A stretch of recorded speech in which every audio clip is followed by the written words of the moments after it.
Ce ne sont pas des petits salaires, qu'on soit clair, mais c'est très peu au regard des responsabilités et ridicule face au privé. Même avec des chiffres pareils, vous allez nous dire qu'ils sont sous-payés ? Oui, structurellement, un bon dirigeant compétent, cultivé, expérimenté dans le privé gagne 2, 3, 5 fois plus et surtout, il a la paix. En politique, c'est l'inverse. Salaire plafonné, audit permanent, vie privée passée au scanner, famille exposée, insultes quotidiennes, soupçons, constant. Résultat, les meilleurs ne viennent pas ou ils partent.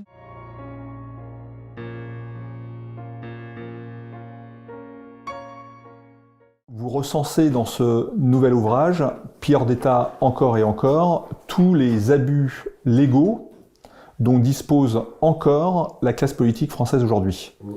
Donc nous allons passer en revue dans cette vidéo tous les avantages dont bénéficient les hommes politiques, donc salaire exorbitant et frais associés, exonération d'impôts. Pas les salaires, hein. Indemnité, vous ne courez pas. Un élu n'a pas de salaire. Un élu a une indemnité. Ah oui, c'est vrai ? Mais oui. Ah d'accord. Et c'est pas du tout pareil vis-à-vis de la loi. D'accord. D'où les avantages fiscaux.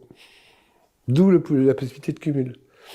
Mais c'est-à-dire les avantages fiscaux, tu n'es pas du tout imposé de même manière. Si, non, mais un élu paye moins d'impôts qu'un salarié. Ah bon ? J'adore. Tu veux dire les impôts sur le revenu ? Oui. Ah d'accord. C'est pas les mêmes taux. C'est pas que c'est le même taux, c'est que toi et moi, et n'importe le caméraman, si nous avons plusieurs boulots, c'est sur le cumul de nos revenus que l'on paye des impôts. Oui. Donc, tu as 3 travaux à 1000 euros, ça te fait donc 3000 euros. Donc, tu passes dans un taux d'imposition de 15 à 30%. Tu me suis ? Ouais. Un élu, non. Un élu, ça paye des impôts sur chaque mandat. Et les indemnités ne sont pas cumulables par rapport aux revenus. Ah oui. Donc, un élu qui a 2-3 revenus à droite et à gauche, il paye des impôts. Quand je dis 2-3, maintenant ça peut être 4 ou 5. Il paye des impôts sur chaque. Donc, s'il paye une indemnité de 2000 euros, il paye des impôts sur 2000 euros. Ouais, S'il en a une de 3000 euros, il paye 3000 euros. Mais les taux, il ne payera pas sur 5000 euros. D'accord. Donc, quand tu calcules au cumul, un élu qui a plusieurs mandats, et ça s'est un petit peu arrangé par rapport, paye 2 fois moins d'impôts sur le revenu que nous.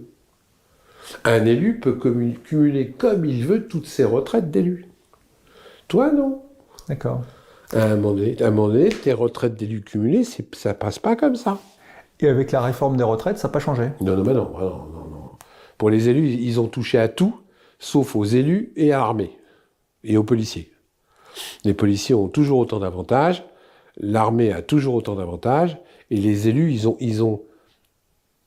ils ont dépoussiéré à la marge.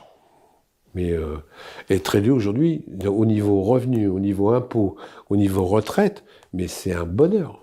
Aujourd'hui en France, il faut que vous le sachiez, n'importe quel salarié, n'importe quelle fonction sont contrôlés. La seule fonction qui n'est pas contrôlée, c'est celle d'élu. Ou avec des pseudo-contrôles, comme je vous ai expliqué tout à l'heure. C'est-à-dire que l'argent que dépense un député, il est contrôlé une fois par mandat. Une fois par mandat. Les mecs, ils font ce qu'ils veulent. Il y a encore des zones, des pans entiers de zones d'ombre où le questeur de l'Assemblée nationale, le questeur du Sénat, fait ce qu'il veut avec l'argent public. Je le mets dans le livre d'ailleurs sur la manne financière que se distribuent les sénateurs tous les mois, dont ils avaient donné un nom de code qui s'appelait les chocolats du Sénat. C'est-à-dire que tous les mois, les sénateurs recevaient une petite enveloppe avec de l'argent liquide dedans qui se montait jusqu'à 4000 euros par mois. 117 sénateurs en ont bénéficié pendant plusieurs années, y compris un type qui s'appelle Monsieur Retailleau. Mais il y a pire au Sénat. Au Sénat, il y a un truc qui fait que quand un sénateur prend sa retraite, j'ai le nom dans le livre, je ne sais plus comment ils appellent ça, il y a un nom de code aussi, il lui donne une enveloppe pour son départ en retraite avec de l'argent liquide dedans. Moi, j'hallucine, quoi. J'hallucine. Les mecs qui se palpent du 20 000 euros par mois, en tout, si on comprend tous les machins, ils partent à la retraite et on leur file en plus mon pognon, ton pognon, dans une enveloppe le jour où ils partent à la retraite au cours du petit pot de départ au Sénat. Il faut que les gens le sachent. Ces gens-là qui pleurent, que le travail est dur, qu'ils n'y arrivent pas, qu'ils peuvent plus, qu'ils ont trop de travail, qu'ils sont pas assez payés. J'en entends certains qui te disent qu'ils sont pas assez payés, qui viennent bosser en usine un petit peu, ils vont voir ce que c'est que de pas être assez bien payé, qu'on fait 2 heures de transport, d'aller faire tes courses, de donner à manger à tes gosses et de repartir. La plupart de ces gens-là, malheureusement, et que je suis pas anti-parlementaire, qu'on soit pas d'accord, Maintenant, la plupart de ces gens-là ne savent pas ce que c'est que le travail. Dans toutes les entreprises en France, dans toutes les entreprises, tu commences par avancer l'argent et le comptable te rembourse. Derrière ton petit ticket où tu as été restaurant, tu es obligé de marquer avec qui tu as déjeuné, pourquoi, quand, sinon tu peux être même mis en examen pour abus de biens sociaux. Un élu, non. Moi, on se battait avec Hervé Le Breton et avec Lavrier à Grenoble pour que les élus qui ont assez d'argent avancent les frais. Et après, on les rembourse. Sur justificatif. T'as pas de carte bleue. En fait, ils ont pas de carte bleue. Si. Ils ont quand même une carte bleue. Mais si, ils ont une carte bleue pour tirer du liquide. Ouais, c'est ça. Le type que j'ai mis en bouquin qui se droguait avec l'argent de l'Assemblée nationale, il allait régulièrement tirer de l'argent pour s'acheter ses doses dans les DAB. Ils ont une carte bleue, mais c'est pas logique. Non, mais pour payer le restaurant aussi, j'imagine. Mais si, ils en ont une. Mais le problème, c'est qu'il n'y a pas de contrôle.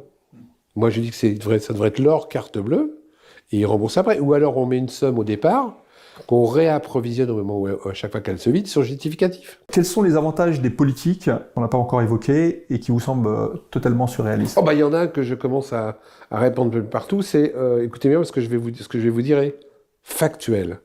Donc c'est preuve à l'appui.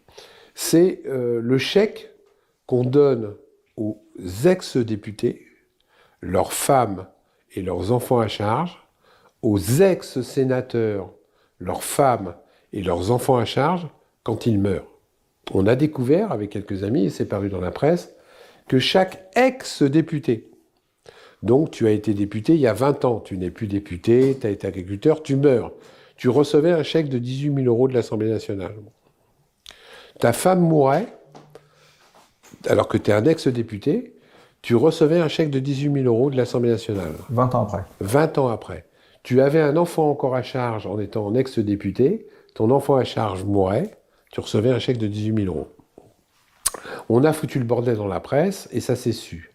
Donc les députés, comme d'habitude quand ça se sait, rectifient le tir.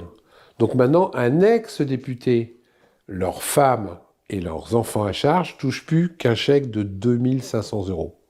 En gros, j'ai travaillé chez Renault à une époque, j'ai quitté Renault, je meurs 20 ans après, maintenant on me donne plus que le volant. Avant, on me payait la voiture, on me redonnait une voiture. Mais on a essayé de faire la même chose avec les sénateurs. Et les sénateurs, les ex-sénateurs, comme on l'avait déjà fait paraître dans la presse pour les députés, la presse, malheureusement, a dit « bon, on l'a fait une fois, Philippe, on va pas le faire une deuxième fois ». Donc, comme ce n'est pas paru dans la presse, les ex-sénateurs, leurs femmes et leurs enfants à charge, quand ils meurent, touchent encore en moyenne un chèque de 22 000 €. Ça vaut le coup de mourir quand tu es un ex-sénateur. C'est pour ça que je le dis dans mes livres. Épouser un élu. C'est rentable. Ce sont les pensions de reversion des élus. Alors ça, c'est pas une pension de reversion, c'est un chèque. C'est un chèque. Les pensions de reversion, ils ont aussi des avantages. Je crois que c'est 60% sans plafond, alors que nous, par exemple, ma belle-mère, quand mon père est mort, s'est retrouvée avec une pension de reversion de 227 € par mois. 227 € par mois. Un élu, c'est pas plafonné. C'est 60% sans plafond. Ça veut dire quoi? Ça veut dire qu'aussi, réfléchissez bien, quand un élu touche plusieurs retraites, par exemple, Monsieur Hollande, que je connais un petit peu, doit avoisiner dans les 26 000 € de retraite mensuelle. À peu près, je n'ai pas les chiffres exacts en tête, mais ce qui est sûr, c'est que c'est plus de 20 000 € Alors qu'il est encore député, oui. Et il touche encore de l'argent pour être député, et il touche... eux, c'est cumulable. Nous, non, mais eux, c'est cumulable. Madame Julie Gaillet va toucher 60% des 20 000 € de Monsieur Hollande quand celui-ci va décéder.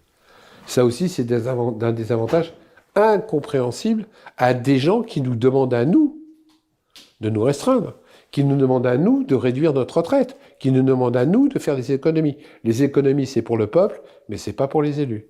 Aujourd'hui, les élus, ils sont encore complètement dispendieux. Quand vous voyez combien coûte au Sénat le restaurant du Sénat, 4 ou 5 étoiles, alors que ces gens-là ne payent que 15 balles le repas, quand vous voyez que, et ça existe toujours, qu'ils ont coiffeur à gogo à la députation, parce qu'il faut que madame puisse aller chez le coiffeur avant de rentrer dans l'hémicycle, je crois qu'ils doivent payer comme 7 ou 8 € de coiffeur, un coiffeur 5 étoiles. Je comprends pas, c'est les gens qui ont le plus d'argent qui payent le moins. Expliquez-moi.